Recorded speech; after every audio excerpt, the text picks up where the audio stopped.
What's going on, everybody? This is your boy Jagging Off with JenJ.com, 904 the Bold City, Duval. We in the fucking building with another video, and you know, now we're 2 weeks away from the Super Bowl. The season's almost over. I honestly can't wait to get through the off season, and uh, I'm just ready for the shit to be over. Honestly, like Super Bowl, yeah, I'm probably gonna watch it, but like, who gives a fuck at this point? But I want to talk about it. I want to talk about the draft.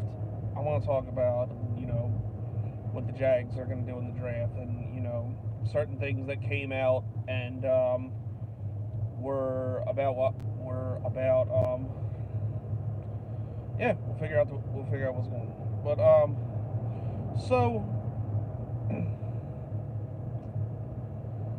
I'm making this today because I don't see a scenario like the first round. This is actually going to be the most interesting first round, well, really draft, really, for the Jaguars in a while. There's not that clear cut, obvious pick, and when we picked 29th overall, we didn't know what the fuck they were going to do, and then they did the whole Taven Bryan shit. But honestly, this is the first time I can remember the Jaguars being in the top 10 and it being unpredictable. But honestly, one thing I am gonna predict about this draft is that I don't think that the Jaguars will stay at 7th overall. Like either, but how they'll trade, I don't know. But whether it be up or down, I'm not sure what they're gonna do. So here's scenarios where I see this happening. Um, I really hope, first of all, with free agency, we get a right tackle, and just it'll make me feel better about the possibility of not drafting, because I personally hate drafting offensive linemen in the first round, especially like not only that, but especially to think that here we are in the top 10, and the guy we're gonna and if we draft an offensive lineman, it's not going to be a left tackle because that spot's shored up because of Cam Robinson. So I don't think that I just don't think it makes a lot of sense to take an offensive lineman 7th overall. Do I want Foles? I'll get to that in a minute. Well, actually, no. I'll answer that now. I wouldn't mind Nick Foles. Just it depends what we pay for him. I'll put it like that. But anyway, now here's what I see happening. One scenario is where I see the Jaguars trading up is if we can strike a deal where we're not going to give up too much. My guess would be, one of the third round picks we have to either Tampa Bay or Oakland to move up for Dwayne Haskins. Now, sitting there and waiting for Haskins to hopefully be there probably isn't going to be a good idea, because I don't think he's making it past the Giants or a team like Miami or Washington, depending on how bad they want him, are going to move up to try and draft him. So Haskins to me, unless we trade up, is out of the question. I don't think there's any scenario where he's sitting at 7. I think in order to get him, we got to trade up. Like, that's just my personal. I'd say maybe he stands about a 20% chance of being there at 7, and that's being generous. So I would say most likely with Tampa Bay, since we've done done trades with them before. It'll be something similar to back when we traded up for Justin Blackmon. Like, and ironically, the team we did that with was Tampa Bay. So that would be interesting to do that again. I think it would cost one of the first round picks, But yeah, I think that's a scenario where we do that. Like, I do want Haskins a lot. I just don't want to trade. I just don't want to give up a shit ton for him.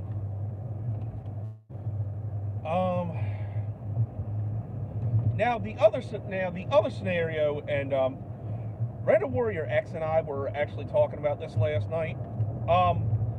The other scenario obviously is trading down. Now, us sitting there at 7, I just don't. There's really not a scenario where I would want to pick anybody else at 7. Like, I don't think there's a receiver that's worth a top 10 pick right now. Of course, that all could change after the combine, but or any tight end. Like, and again, I don't want to draft a fucking tackle in the first round, because people keep talking about our offensive line like it was such shit. Motherfuckers forget we had 4 people on. We had 4 of our 5 starters on injured reserve by the end of the season. Like, week 10, the 3 good ones fucking, was it week 10? It was whatever week we played the Bills. I can't think of it off the top of my head. But, it was that week when, at that time, Cam Robinson, Andrew Norwell, and Brandon Linder were all on injured reserve. So, our offensive line is not bad. It was just injured to hell and back. Now, obviously, Jeremy Parnell sucks, and I think in the later rounds, like maybe even the 3rd round, I would draft somebody to compete with Cam Robinson for that right guard spot. But really, signing a right tackle and doing that, that's really all we would need to do, other than, use the later rounds to draft for depth on offensive line. So, this whole thing where offensive line is our biggest issue, like, offensive line is far from our biggest issue, to be completely honest. Our biggest thing is fixing the passing game. If we get our O-line back and healthy, and Leonard Fournette's healthy, we'll at least be able to run the fucking ball for sure. So, anyway, with the whole trading down scenario, I would actually like this a lot, because if Haskins is gone, the name that comes to mind of who I would want right after him, Will Grier. Like, this is a guy who's already came out and said that he said he would love to play for Jacksonville. He I know, dumbass, if you would listen to me, the purpose of the video is why we are going to not pick at number 7, why we will move spots. That's the whole point of this video. No shit, we're set at 7th overall, dumbass. But anyway, I gotta stop looking at comments because it throws my fucking train of thought off. But one team that he of course mentioned to me with trading down would be the Oakland Raiders, who also we could trade up for to their 4th pick for. Now, that makes a lot of sense, just because Oakland has a lot of issues, and to move back up in the top 10, I think that could be something that they would do if there's a guy they would really want. Of course, one scenario, no, not one scenario, but what they would give up to us, I doubt we would get both of their later first round picks, because they have the Bears and the Cowboys. I doubt we would get both of those, but I would say one of those, or their 2nd round pick, which is actually ahead of ours in the 2nd round. So we would get that in probably like a day 3 pick, or slim chance we would get both of their 1st round picks for them to move all the way up to 7. Now, if we were to do that, what I think would happen, whether it's the first round pick, whether it's we get both first round picks or their second round pick. Um,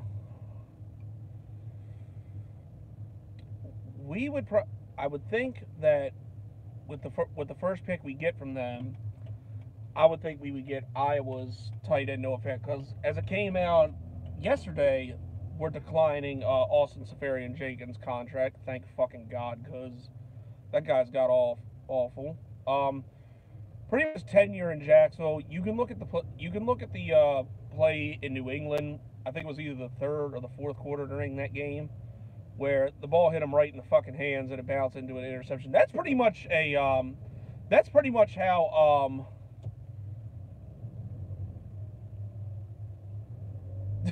Nick, you stupid as shit.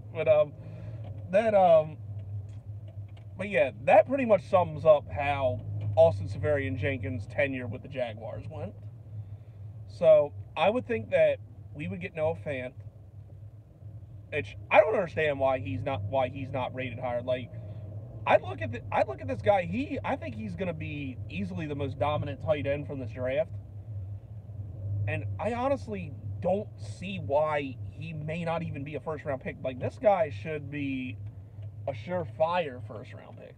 Like, I don't get it. But I think the guy now we would either take him or Will Grier from that spot, and then in the second round, hopefully Noah Fant would be there, or we would get either the other tight end Hoskinson or that tight end from Missouri. I can't think of his name right now, because I think priority number one should be fixing the passing game. So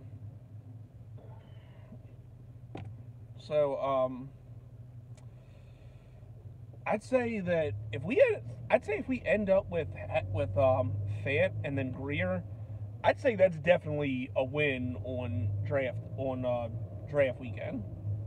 Like, because I think that with Marquise Lee coming back and hopes that D.D. Westbrook continues to emerge, and hopefully either Keelan Cole pulls his head out of his ass or DJ Shark emerges as that number one receiver, I think they're gonna give this core, one more year before we start looking to another guy, especially since there's not a real dynamic playmaker necessarily at receiver in this draft. So I would think getting them would be would definitely be a win for us. But yeah, staying at 7 to me, if Haskins isn't there, doesn't make a lot of sense. Because like Kyler Murray, I like Kyler Murray, but and somebody in my comments brought this up. Kyler Murray, I like him, but the things that worry me about him is just that run first mentality and the fact the fucker's 5'9". Like, not saying he can't be good, but I mean, it's just kind of red flags to me with that. So 7th overall, I don't, and to pick him at 7th overall, that's a huge roll of the dice to me. But and then Drew Lock, like, motherfucker. But take that shit, my fault. But anyway, Drew Lock, I just don't see it with that guy. And then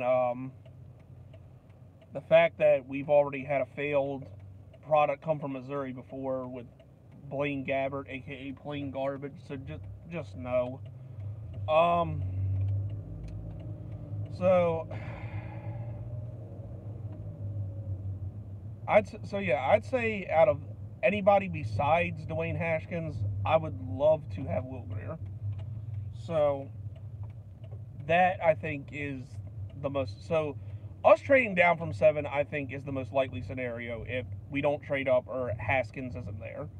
But I think somehow we gotta leave this draft with either Haskins and one of those 3 tight ends, or Grier or one of those 3 tight ends.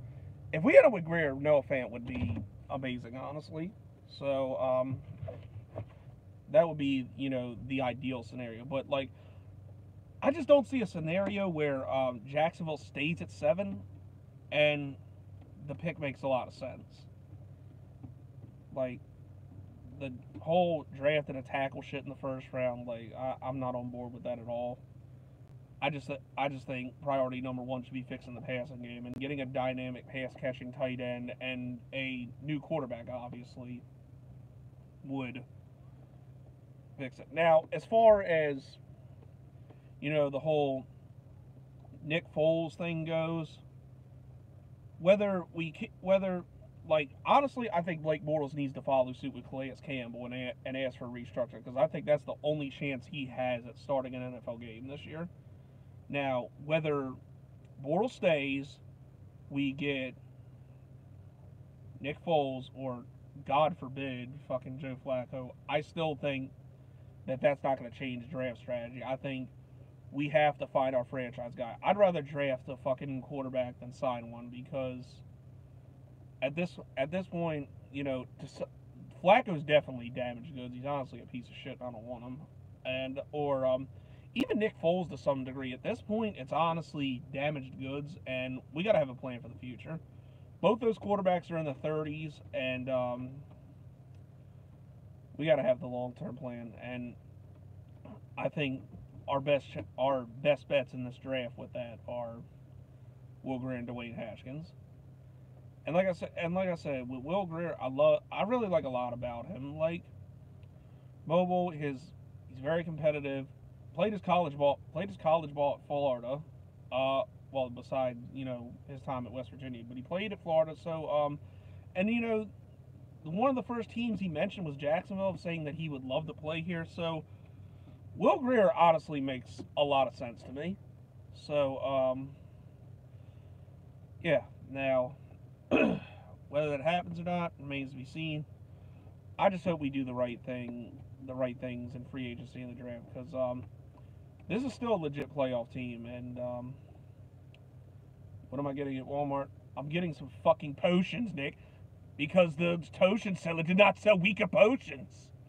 But yeah. Anyway, nah, I'm getting some fucking food. You better not. Hey, Drew. Oh, if I was given the choice between the two,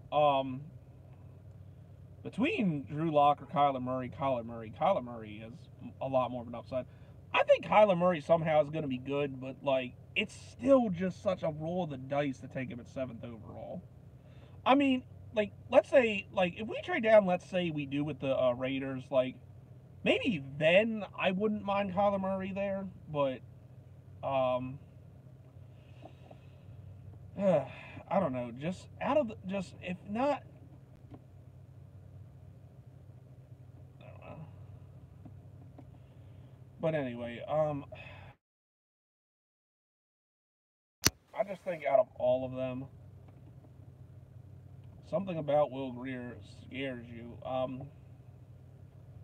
Not sure what that could be. I mean, the guy has his head on. I mean, the guy really has his head on shit. I just don't see how he's gonna fail in the NFL. Honestly, like, I think he can make every throw, and like I said, his head's in the right place. He has a good competitive nature to him, but he's not cocky, and he I think he's a guy who's willing to learn, and you know, I think he'll be a guy that puts a lot of time in the film room and studies his craft to get better.